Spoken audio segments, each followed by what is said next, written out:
What's going on, YouTube? We are back, and it's been way too long since I posted a video, and such is life. So here's your video, and as you can probably tell from the title of this video, you're in for some talk on the push strength. So this was just some training footage that's about, at this point, 6-7 weeks old.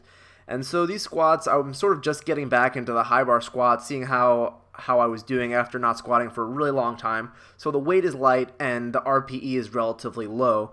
And that's definitely reflected in the velocity with an average set velocity of 0.7 meters per second. That's, not terribly challenging. So up the weight a little bit on this next set, and, the velocity was pretty consistent, going to show that I really still wasn't pushing myself all that much. And so what I will say is for the push strength, probably the most reliable exercise is the squat. I think it's probably just been the most researched for them, and so I tend to have the least amount of issues. The biggest issue, though, is that if for some reason your rep count is wrong and you try and tell the push that, hey, you miscounted the reps, when it tries to figure out which reps are good and which reps are not good, it gets all kind of messed up. Okay, so this is my first set of 12. I decided after my sets of 8 to drop to sets of 12. Well, drop the weight and move up in reps.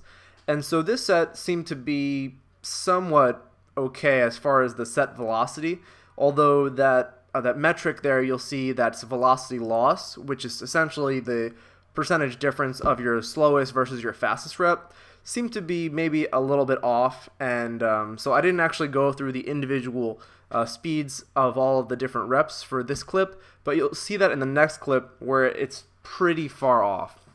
Okay, so just hang in there. You can see I'm starting to get a little bit fatigued here because, quite frankly, anything over like a sets of 8 is just brutal for me. Alright, so here we go. This is a set of 12, and you'll notice that the push strength calculated as 13 reps. I tried to tell it that it's only 12 reps, but it didn't really didn't buy that.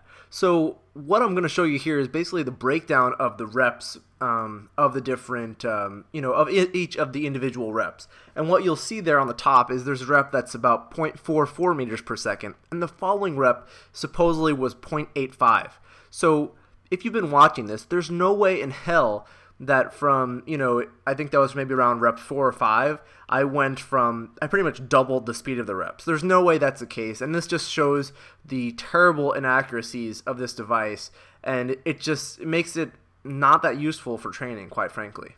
So doing some lunges here, I didn't take a screenshot of this on the iPhone of the VBT data off of the push strength, and from what I recall, I think it was a little bit off, but nothing too crazy. And quite frankly, I don't really think that having data on this kind of a movement is all that useful for your training anyhow. That being said, on the deadlift, it probably is pretty useful, especially for a power lifter, since it's one of the big 3, right? So this is my first set here, and doing sumo with 275, you might say, Josh, is there something wrong with you? You've deadlifted over 600 in competition, so what gives?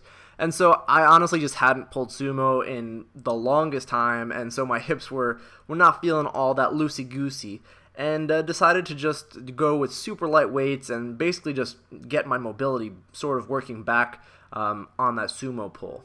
So in the following set here, you'll see I only included 2 sets of sumo. This is the last set you're going to see. And so keep in mind that the velocity average for the last set was at 0.62. So this is obviously going to be super easy for me, this weight. But you'll notice that the push strength recorded 8 reps.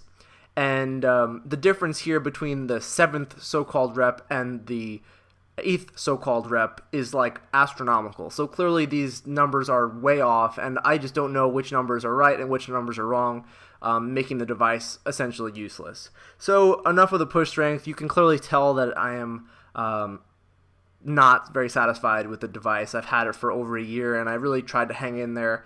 And they said they're going to work on their hardware end and maybe really make a lot of software updates, but I haven't seen any real changes. The device is not really useful for a power lifter, and it seems like there may be some newer devices out there in the market that will be doing a better job. So a little bit back to the training, doing some glute ham raise here, and you can see that I'm being lazy bones. I'm sort of just bringing my butt way back too far and taking a little bit too much tension off the hamstrings at the top. So pretty weak at this exercise. Cut me some slack. I'm working on it. Slowly improving, day by day. That's how it goes. You go in and you get a little better every time. So next clip, you're going to see some ab training, some ab wheel rollouts. I did a bunch of sets. I only included one because they're kind of boring to look at. But I was just kind of curious what you guys do for your ab routines. These are a staple in mine. Just shout out in the comments section below what you guys are doing for abs, especially if you're a power lifter. And I also want to hear if any of you guys have experience using the different velocity-based training devices. Has anybody else been extremely disappointed with the push strength, or maybe super satisfied with a different device? So be sure to post below. If you're not a subscriber, be sure to subscribe, like this video, and I'll catch y'all in the next one.